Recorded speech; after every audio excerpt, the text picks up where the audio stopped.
Hi, my name is David McLeod. One thing I've noticed about personal growth is that it's very easy for me to fall back into old patterns of behavior that don't serve me. It seems that if I'm serious about expressing and experiencing the fullness of who I really am, then I have to keep reminding myself to stay focused on my intention and not allow myself to slip into my comfort zone. You know what I mean? We all have behavior patterns that feel normal to us, that feel comfortable. If we look at these patterns, I think it's pretty clear that the reason they feel normal or comfortable is that we have been doing them for so long that we don't really think about them anymore. But consider this. How often do we engage in behaviors just because that's just the way we've always done it? You know, I'm reminded of the story about the little girl who was sitting in the kitchen watching her mom prepare a roast. At one point, the little girl saw her mom cut off the ends of the roast before putting the pan into the oven. The little girl didn't understand this, so she asked, "Mommy, why did you cut the ends off the roast and throw them in the garbage like that?" The mother was a little taken aback by the question. She stuttered a bit, and then she finally said, "You know, honey, I don't really know.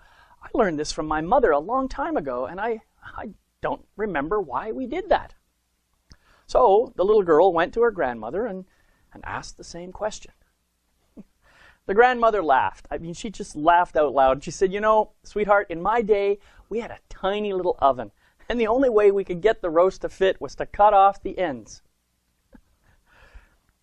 Our own comfortable behaviors are very much like this. At the time we learn them, they may make a lot of sense. But as time passes, things around us change, and so the need for the behavior may also change. In other words, the normal behaviors no longer make any sense in the context of our new setting, in our new environment. For me, one of the comfortable behaviors that I find myself falling into from time to time is my people-pleaser behavior. When I fall into this pattern, I forget who I really am, and I get caught up in the whole practice of trying to make other people happy. Of course, when that happens, I'm no longer being fully honest, open, and authentic, and instead, I'm trying very hard to show up in a way that I imagine other people want to see me. And what happens? Well, I lose myself in the process. Maybe this sort of thing happens to you sometimes as well. But the first thing I want to say is just be gentle with yourself. It's okay. There's nothing wrong with you. However, when you become aware of it, you do have a choice about whether you want to continue behaving that way or if you prefer to reconnect to who you really are and to bring that forth instead. In the long run, I believe that authenticity is the most desirable approach because authenticity, honesty, and openness lead to deeper connection with yourself and with others.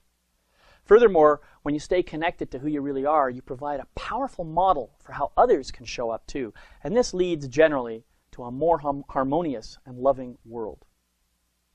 So I encourage you to review and challenge all of your comfortable behaviors and to discard the ones that no longer serve you.